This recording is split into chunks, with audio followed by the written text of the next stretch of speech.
Do universities have enough diversity of opinion? Let's talk about it. I'm Marco Perry. Welcome to the Perry Platform.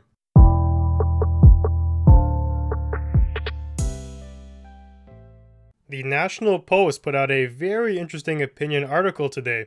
They were discussing how can we truly trust scholars to give us useful answers if there isn't genuine intellectual debate happening on university campuses.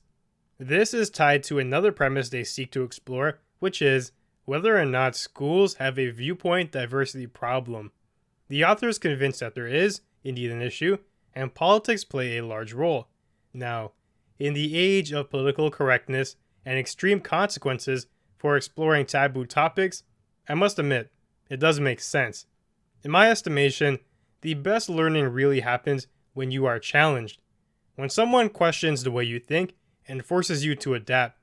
For this to happen, though, you need genuine opposition and strong arguments against your positions. It is extremely hard to achieve if the people around you are like-minded to the point of creating an echo chamber. In fact, it's actually detrimental. It does the opposite. It makes all your stances that much weaker. Universities are generally left-leaning organizations because of the parts that make up the wholes. A lot of individuals do have those more liberal values. It's not inherent in the university, but for example, when Democratic outweighs Republican thinkers in higher education by 10 to 1, it can create an imbalance. Some fields are actually way worse than others.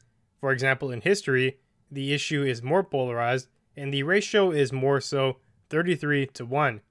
In 2000, a survey showed that Canada also had a similar trend. Only 5% of professors identified as conservative.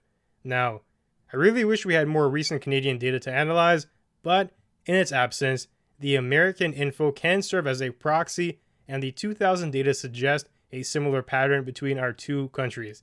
It is difficult to understand why exactly does this rift occur. Students are more mingled, but as you move up higher and higher on the ladder, the balance shifts.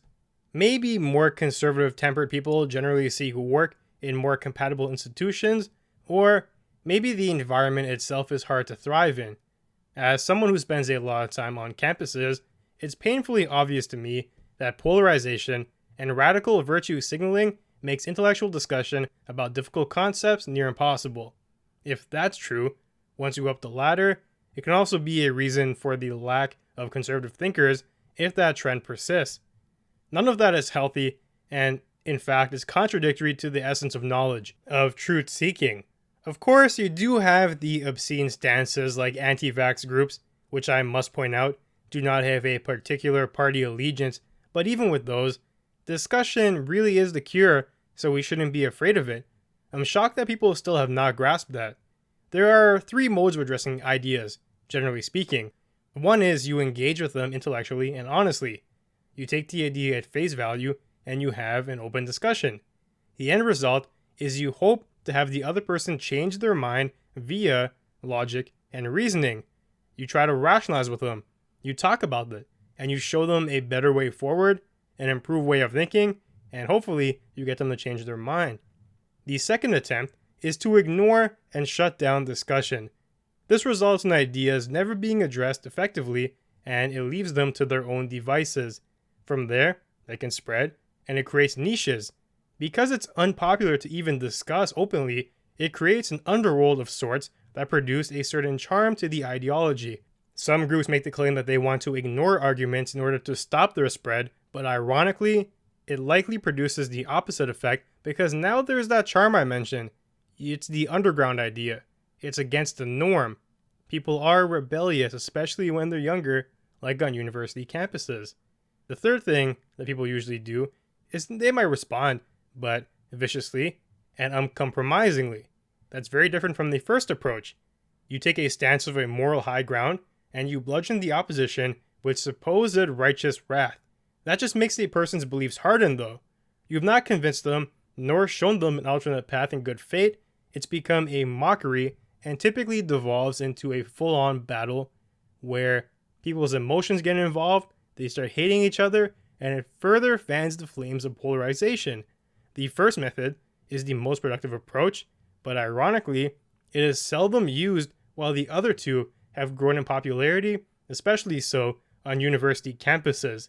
It's almost a form of zero tolerance for freedom of thought from the politically correct positions. Then, that leads to the formation of echo chambers, a very undesirable end result. All you hear is the same non-developed positions that have never been strongly contended against.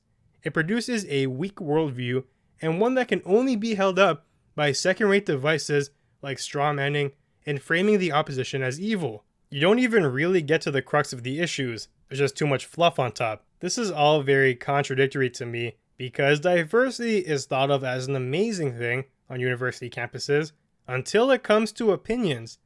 Then it becomes abominable. If you want to know how bad things currently are, look at the grievance studies affair. That whole experiment is just shocking. So, a team of 3 authors ran a project.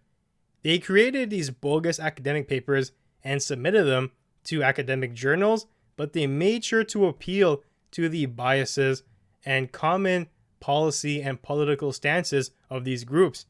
The goal was to establish that poor science and process were able to undermine real and important work if presented in appealing ways to the parties, aka exposing bias and the tendency to favor certain types of trends and ideas over others regardless of the process and the way they were arrived at.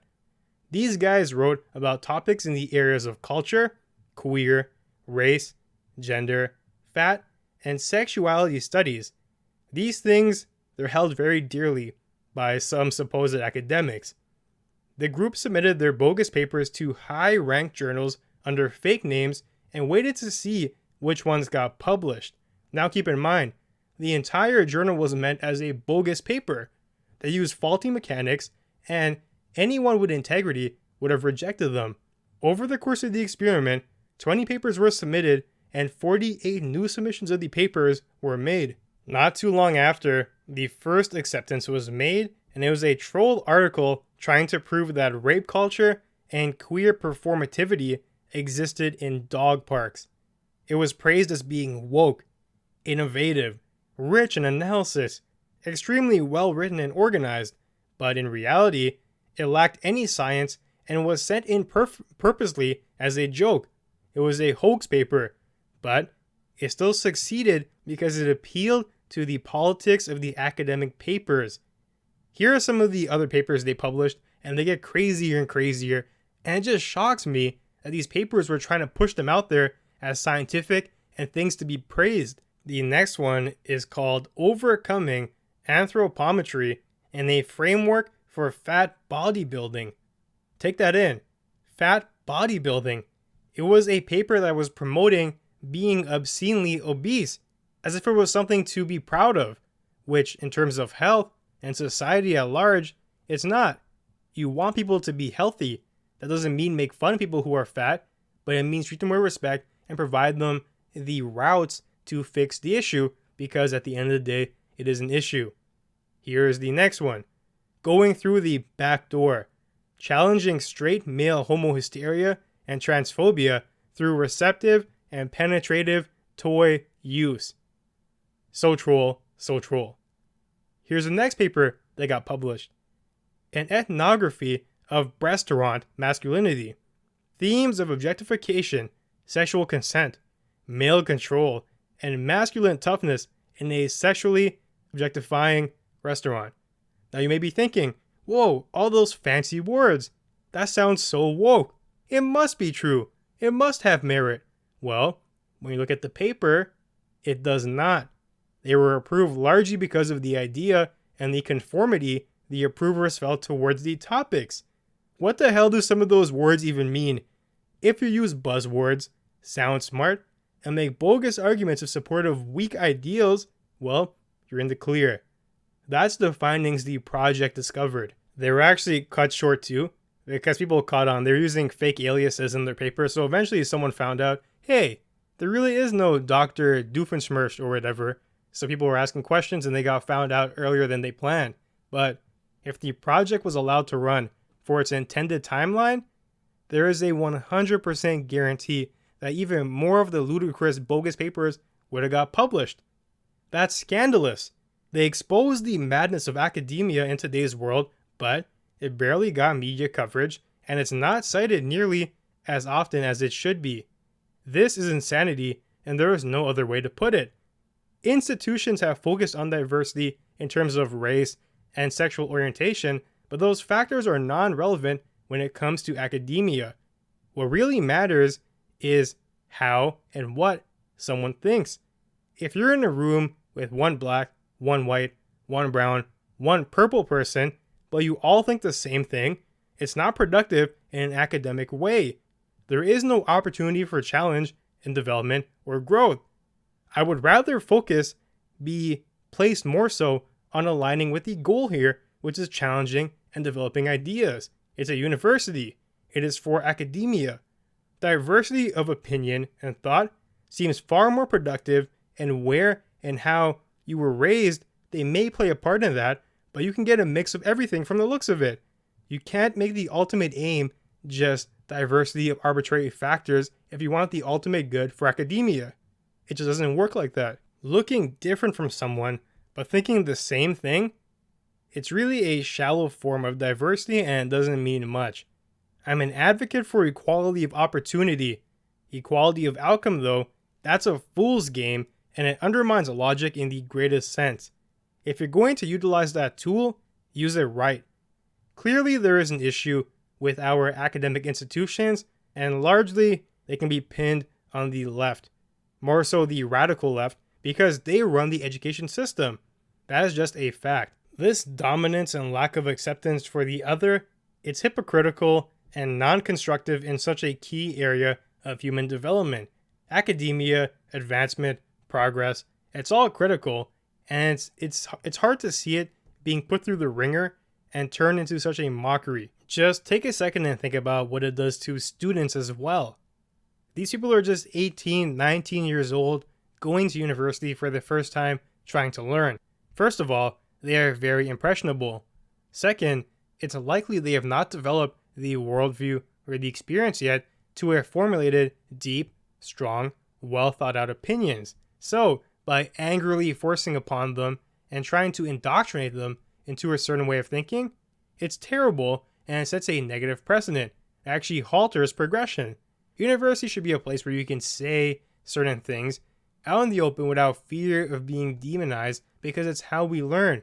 If you say something stupid, it will be pointed out and you won't say it again likely, because it's just an indefensible position and you're likely to lose any battles regarding it. But at the same time, you should still say it because it reveals to you the stupidity of the argument or the stance you once had. Without that there's no learning, there's no progression, and what's the point of a university then?